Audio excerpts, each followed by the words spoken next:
So, welcome back to Big Dan's Airgun Reviews. Now, I know what you're thinking. That's a funny looking Kral Empire XS, and I do apologise about that. We are going to get that gun done, but we've had this jump in front of us first. Now, this, if you've been following us on Facebook, you'll know why I sound slightly excited to show it off on camera. Now, it's not my most ideal looking gun. In fact, when I first saw pictures of it, I was thinking a bit, to be honest. It's certainly an odd looking thing. This is the standard black we have here at the moment. You can also get this in camo or a wood effect stock, where it's still a synthetic but it's got grain and such flowing through it. But this is an Accumax air rifle imported into the UK by ASI. They've sent us one down to have a look at and put it on camera to basically say whether we like it or not. I have shot it already.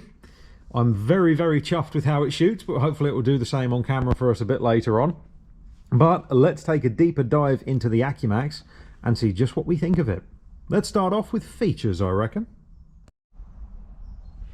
Okay, so features. What do you get for your £150? Well, you get some odd stuff is mainly what you get with this. For instance, the recoil pad. They've put like this sort of interesting wavy detail in the side there, which I think I'm actually a really big fan of. It makes it pop a little bit at the rear end. As we move further along, you can see you've got the cheek piece here with some odd sort of slashes they put in there. No major purpose to those, I'm willing to bet. It just looks kind of fancy.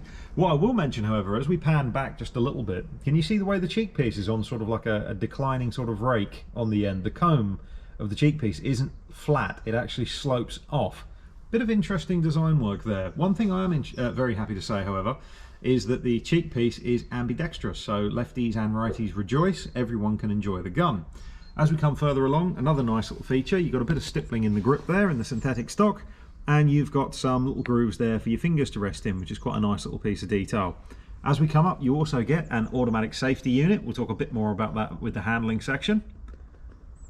And as we come down, we also have the trigger, of course. This is a non-adjustable unit, but the good news is it is at least a metal blade. But again, we'll talk a bit more about that with the handling section. As we move up, although we have a scope fitted today, that is the Conus Pro 6-24x44 with the sports match mount sitting on there today. We thought we'd mix it up a bit. It does actually come with a rear sight, because if we pan across to the front, you can see you do have, and it's actually quite fine as well. If I can show that off, I'm gonna have to switch hands because the lapel mic is wrapping around my wrist at the moment and it's trying to kill me like a bloody anaconda. There we go. As we come across, you can see the sight is actually quite fine, which I'm quite happy about, because some budget guns, where they really mess it up, is you've got a big chunky glob of plastic on the end and you're better off just without it. And the rifle does of course come with a rear sight, but as mentioned, we put the scope on today as well. The rear sight simply plugs straight into the dovetail rail that you can see the scope is resting in at the minute.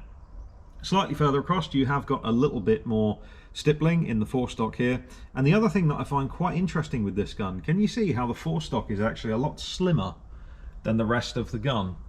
Interesting, it's almost a sort of strange sort of target design stock they've gone for with this, which you don't usually get on budget guns. They're usually a bit more plain Jane, or to be fair, a bit odd futuristic looking, like some of the Gamos with their thumbhole stocks that are all triangles and rectangles and things like that. One thing I will mention though, which is a massive plus with the Accumax, is that you get a lifetime warranty with it as well. For a £150 gun, that's something worth praising, to be fair. It doesn't get much better than that at all, and you can thank ASI, the importers, for these, for that.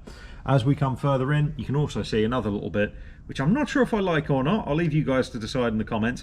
The Accumax logo, which is in the stock. When I first saw it, I thought it looked a little tacky. I'm not going to lie. The more I look at it though, the more I'm starting to like it. You judge me all you want for that one, but that's genuinely how I feel about that. I'm actually thinking I'm starting to warm up to it a little bit. But that's it for features. Let's move on now to handling. So let's put this sucker in the shoulder and see what we think. Okay, so handling. One thing I will get out of the way, and you're all thinking it, I'm willing to bet, there may be one or two out there going, it's a pretty gun. It's not, if you like traditional guns, it's not the prettiest thing on the planet, is it? Let's be honest with each other. It's very Star Wars laser gun to an extent for a spring gun, which might put some people off. However, there is a very good reason for that, and it's actually a very clever little stock on there. We mentioned earlier about how the rake on the comb here comes down, and you can see the entire buttstock is actually coming back down into your shoulder. What that does, and where this is really going to shine, is teaching people how to shoot a spring gun correctly. because it basically makes you do it. So with that in the shoulder, can you see the way that the rifle is coming up? The reason, or what that does, is essentially, if I'm shouldering it, and with this, in conjunction with this quite fine forestock on here, you can't grip it and rip it. I mean, you can if you've twisted your hand around like this and pulled it in, but you can't grip it and rip it. It wants to sit in your shoulder quite high up. So all you can do is very lightly rest it in your leading hand. And what that does is it means you should get better accuracy because you're holding a spring gun correctly, because you're letting the gun do its own thing during the shot cycle. The biggest mistake rookies make, and people new to the sport, and we all do it every now and again, if you've not shot a spring gun before, you just naturally want to grip it like this. And you think, oh, you're being a twat. Don't do that. They do this. They pull it right in like it's a 308 or a 50 caliber that's going to knock them on their backside if they don't. Let it be loose in the front end, as loose as you comfortably can, with a little bit of pressure back here. And that is what this stock is making me do. Like you can see there, it's floating itself upwards. It's not beautiful, I'll never tell you it is, although I do like the wood effect one, that is actually quite smart. But it serves a purpose, and I actually really like that because of who it's for, who it's designed to be used for. And even experienced shooters, I think, will put this up to their shoulder and go, I quite like that, you know. It's also quite a light gun. We've got a 6-24 on top of here, and it takes it like a champ. I mean, even now, you can feel the scope is definitely there, but I can't really feel that the gun is there. It's quite a nice bit of kit. So let's move on now to trigger, cocking effort, and that's safety. So let's break that down. One thing I will mention, we always do this, it's only fair, you do have plastic on the end of the barrel. Yes, I know, I'm not a huge fan either. But to give them a little bit of credit, at least they've kept it quite nice and fine on this. And I will say this, the fibre optic insert and the way they've done that foresight is quite nice. It's nice and open. You've not got like a chunky little digit in the middle with a hoop going around it like some of the Chinese gear and such like that. They've kept it open and quite fine. So well done Accumax on that one. But if you can make that metal, maybe next time, big thumbs up. Cocking effort isn't too bad at all. Not super duper light, but at the same time, it's not heavy either. It pretty much sits smack bang in the middle. More or less anyone could cock it if they was to want to. However, one thing that is interesting, and it goes to show, like we've already said, Accumax are genuinely putting effort into this gun, which is superb to see. Can you see, hopefully you can, the fact that the breech is crowned? They've smoothened that out and there's like a funnel effect going on. Can you see where it's chromed out there? And they've actually done a pretty good job with it as well, which I didn't expect. You don't get that with even some of the expensive guns. And that makes loading the pellet ridiculously smooth. It pretty much just drops itself straight in. Nice idea. So let's return the barrel. You will need to give it a clunk because there is a bit of resistance before it locks up, which is actually a good thing. It means it's going to be secure and should keep the gun accurate for a hell of a long time. You don't really want slop when you're bringing it up. The other thing we're going to look at is the safety. Now this is plastic. We have to, again, like I said, we attack that end because it is plastic. But again, consider the budget. That is also plastic. It's a £150 gun. Can we be that cruel? I'll let you guys and girls be the deciding factor on that. For me personally, I think it gets off with it, simply because on top of that, it is the best style safety you can get, in my humble opinion. Probably incorrect, but humble opinion. So, safety's engaged now. She's an automatic unit. Push it forwards like so to switch it off, and pull it back to know it's engaged. You know it's engaged because, although you probably can't see it there, there's a green dot right there to tell you that safety's on. So, push it forwards, that switches off. And again, for those new to the sport, cadets and such at the shooting ranges, I think you're going to absolutely love this because it will, again, teach you gun safety and such like that. So let's have a go now at the trigger. Now this is make or break with some guns, and the budget guns usually aren't the best. So we've got the second stage there. It's a nice metal blade as well. It's not too bad at all. It's quite nice and smooth. So we've got the second stage. We got some creep. There is definitely some creep there. Let's do that again. The thing is though, the trigger isn't heavy. In fact, we can do a quick trigger test with the little finger. Safety's off. Little finger. Now it is close to not being able to be done with this. It's not a record unit, don't get me wrong, but it's far from the most offensive trigger I've ever used. So we got there, second stage. If you can see that, hopefully you can. So we're pulling, see it creeping. Still creeping. It gets heavy here, which is pretty much where it's going to break. And then she goes. It's not bad at all. It's not on, obviously, Cometa level. I'd say it's not quite Remington Sabre level, but it's not far off. It's comfortably better, I'd say, than your XS19 and Pest Controller trigger units, and probably roughly on par with what you get on your Gamos and such like that. It's not bad at all. The good news is, because ASI don't rest on their laurels, they've already got in touch with Accumax and said, for the next batch, can you actually crisp the trigger up a little bit? Now, you don't get many importers that will actually go that far with their guns. A lot of them, again, not saying this in a negative way, but if there's little bits that could be improved, they don't bother, but you see where I'm going with this. ASI straight away leapt on that and went, we want that crisper for the next batch. I really like that, and guys, if you're watching this, well done. That is superb. But yeah, the trigger is quite nice. It is non-adjustable, so it is a case of you get what you get. I know the tinkerers will have these apart and polish the sears anyway. The other thing I'm going to say, which is quite nice and quite interesting, and we're going to test that now, is ASI also don't like twangy spring guns, and they usually have a chat with each supplier or manufacturer and say, we don't want the gun to twang. Much like your Comettas, it's just a boof when you pull the trigger and that's it. This 150-pound gun is the exact same. Now, bear in mind, we're in an echoey barn, as I'm sure you can hear, and this gun's got a synthetic stock, which also usually does not bode well when it comes to keeping twang away. A piece of wood's a lot more dense. Have a listen to this. So we're going to make it even harder for it as well. So we're going to put you right up against that lapel mic. So if there's any twang, you are going to hear it. Safety's off, safe direction. Have a listen. Did you get any twang? Any boing? I didn't. I got a clunk, and that was pretty much it. The other thing I'm going to mention, which is superb, is the shot cycle. You don't get this shot cycle from most budget guns. You usually get something a little bit lazy. Again, bearing in mind as well, this is a 2.2, so it will shoot usually smoother than a 1.77. But the flip side to that, 2.2s can be a little bit lazy depending on how they're set up. Watch this. This thing has the lock time of a 1.77. I could swear it. And on top of this, let me lean back so you can see the front end of that barrel. So you will see the point where it's going to recoil the most. Watch this. How sweet was that? On my end, it just goes up, and then that's it. Up, down, barely probably even a mil dot of recoil on there. What a phenomenally set up little gun. I didn't expect that when I got that out the box.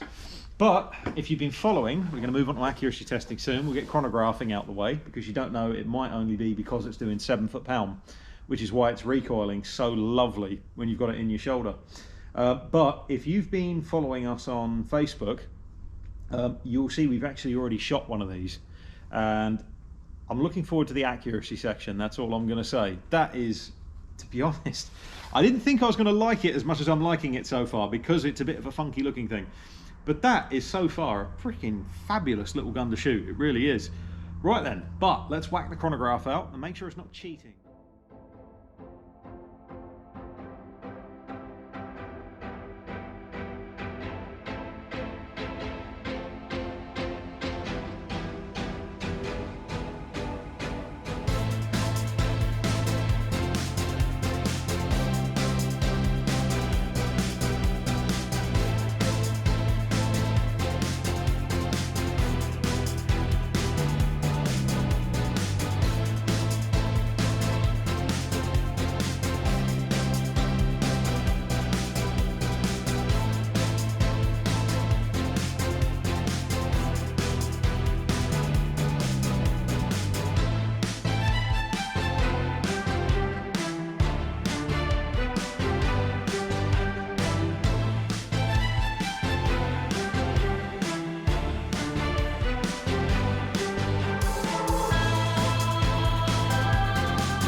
So that's chronograph testing out the way and done with. The rifle has been zeroed at 27 yards. The target's set up, hopefully you can see it just over there.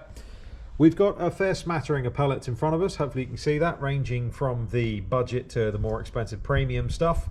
We've got Marksman, SMK Spitfire domes, Umarex Mosquitoes. We've also got the Norma Golden Trophy FTs and RWS Superfield to go along with it. And then we've also got JSB Exact Heavy, FX, Crossman Premier, and how could we do a test without including the Apollo pellets as well? Because you never know, maybe this is the gun they group well with. Maybe you guys at home love Apollo pellets. I've just personally had no luck with them whatsoever. We will be shooting off the backpack here. We'll do 5 shots each with each tin, then find out which pellet it likes the most, and then we'll have a bit more fun with it a bit later on as well and see what the gun can do. So that's what we're going to be doing. Let's get our rifle set up and ready, and let's see what we can do. Let's see how I can embarrass myself today.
"25 yards accuracy test results," or 27 I should say, not 25. Right, we're not even going to bother with these. We'll just very quickly go over them. So Spitfires, a bit rubbish. Golden Trophy FT, could have been really, really good. Maybe if leaded in with these, could have been better, but still a bit rubbish. Thunder Barracuda, again, 3 pellets more or less in the same hole, but then 2 off, so not amazing. Mosquito, actually roughly the same, but just an uglier group. It's more stretched out. Marksman actually weren't all that bad, to be fair with you, considering how cheap these tins and little cartons are. If I can pick up that 20p piece, there we go. 20p-ish with 1 shot going off to the left. Could have been me, I don't know. I still need time to get to adapt to the trigger. As we come across though, we've got the worst of the best, and I did cheat a bit with this. I can't pick these coins up.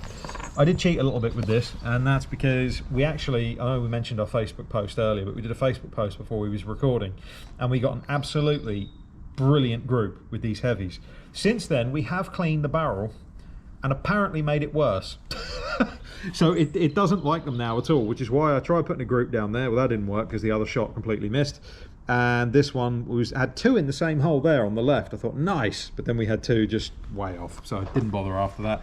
So main group, not bad. I mean, it's not 5p, but I reckon a 20 would probably get close to covering that up. There you go, almost. There might be a little tear there. Obviously that up there is where a pellet's probably tried bouncing back, so ignore that. Not bad, but here's where stuff gets really, really good. Right, so FX, let me get that 5p piece. FX pellets. There's the 5p right next to it. That is 5 shots, but it only looks like 3 just going up in a little vertical line like that. That is ridiculous. Crossman Premier, again, 1 shot slightly low, willing to bet that's me. 5p piece, right next to it there. Let's just move it over just to confirm. Oops, if I can. Accidentally making the group look bigger. There we go. And 1 shot low, of course, but superb. RWS Superfield, good old Superfields. 1 pellet low and right. Again, willing to bet that's me. 5p piece next to it, and you can see what's going on here. Bear in mind, this is an out-and-out budget gun, okay? But, and I have to eat humble pie with this because I was joking about this brand earlier because we've never really had a gun that liked them. Apollo. Apollo, well done. As we come up, look at that. So 1 shot off to the left, but look at the other 4 in that hole there. The first shot actually completely missed because I was aiming at the bull and it actually landed down here somewhere. So I aimed, I believe it was at the 1 or the 2 on this target card, and then we had them smack on in there. In fact, there we go, little fingernail. 150-pound rifle, ladies and gentlemen. So even if you're not 100% on the looks of the gun, and I don't blame you, I'm still 50-50, I'm not quite sure if I like the look of it or not. You can clearly see that stock, and that lightning fast action is absolutely superb. It really is. But I'm not gonna praise it too much yet, although I think it's already earned it, to be brutally honest. There's no way I'm not shooting this at 45 yards. It's getting a little bit dim, a little bit cold, but we're going to set the target up 45, have a few shots rested again, and see what it can do with, we'll pick the best pellets out of these, in fact probably all these, barring the JSB. We'll have a few groups with these and see how we do. So I'm going to get that target set up, we're going to get my chair set up back there, and see how we get on. Genuinely looking forward to this.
Okay, so accuracy results and final verdict all in one, so we don't end up draining more of your life just on one video.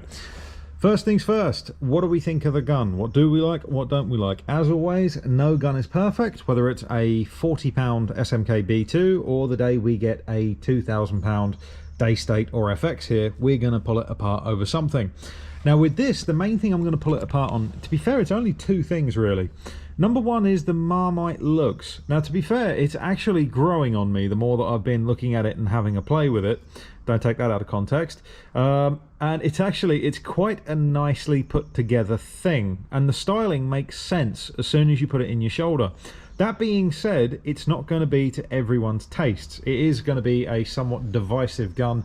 It maybe moves slightly towards the laser space age look than more traditional, which is more what I like. That being said, they have, if we pan across to the right, you can probably see, we have got the other models with us now as well. They have got a wood effect stock. Hopefully it's coming out there. Apologies if the lighting's a bit pants. But you have got the wood effect stock here on the right. We got like some grain going through it. You can see it's still got the stippling and such on there, which is interesting. I'll put it that way. Still not quite sure what I think of that. It is still a plastic stock, but it does at least look quite eye-catching. I'll give it that. And if we pan across, you have got the camouflage version. And the thing I like with both of these is they haven't just left the end, that glob of plastic on the end, black. They've actually even changed the colouring on that to suit the rest of the gun too. And it's the same with the wooden version. It might not come out on camera quite so well there. Interesting, and a good little bit of attention to detail. So you have got options to choose from. The other thing I'm going to pick on is the trigger. Now the trigger's not the worst I've shot. In fact, it's not even the worst on this channel that I've shot. And as mentioned, I would put it above, say, and again, not knocking little guns because I love them really, but the SMK XS19, the Remington Pest Controller, it's a notch above those. It's got a more predictable pull than what you get with them. It's nowhere near as mushy. It's quite direct feeling actually, but it's got a little bit of weight, but it's not too bad at all, and it has got that second stage creep that hopefully you can see on camera. The next batch, apparently they're sorting that, so we'll wait and see, shall we, on that one. That being said though, now the positives. It is a phenomenal gun to shoot. It really is. Power wise, it's spot on. You've already seen on here, she's averaging 11.18 feet-pounds. Nothing wrong with that at all, and consistency was really coming in as well the more it was shot through. And when it comes to accuracy, well, I don't think anyone's going to complain about a £150 gun that'll do a 5p group, if I've got my 5p coin just to show that off. A 5p group at 27 with 5 shots. A almost, barring one flyer, 5p group, let's get that out of the way, 5p group at 45 yards.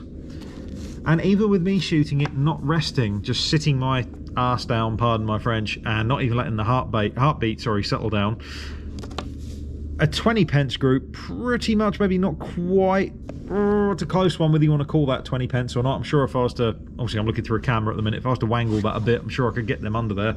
But yeah, in fact, to make it even more impressive, if we bar the shot off low and right, because there's 2 pellets, I believe, in this hole here, but you'll be able to see on camera. If you take a look, the main cluster, 4 shots, sits under a 5p at 42 unrested, with only 1 going off. With having more practice with this gun and letting that barrel into these pellets, I know that'd just be one solid lump down there. I don't think that's too unfair to assume that. In general, I think it's a phenomenal thing. Now, ASI, who are the importers of these, will be going to the shooting show in a few days' time. Hopefully we get this uploaded in time for that.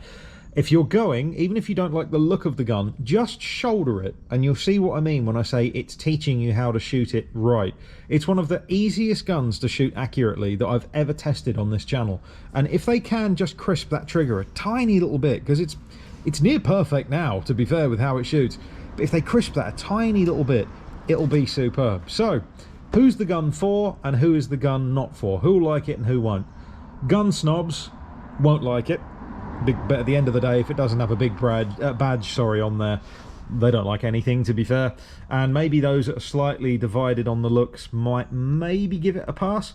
But when it comes to actual like uses, applications that you're going to put this to use for, it can do pretty much anything. It's a target gun, as you can see, and a bit of tweaking inside, like most target boys like to do, you'll get that even crisper than that.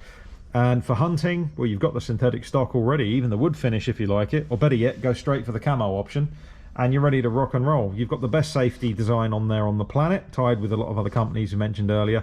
The gun is basically fantastic. If this doesn't win some sort of air gun award this year, the whole thing is rigged. I don't mean it. Don't quote me on that. But yeah. Anyways, that's it for this episode of Big Dan's Airgun Reviews. It is wonderful to be back again. We're going to crack on with our next review as soon as we can, and we'll see you next time.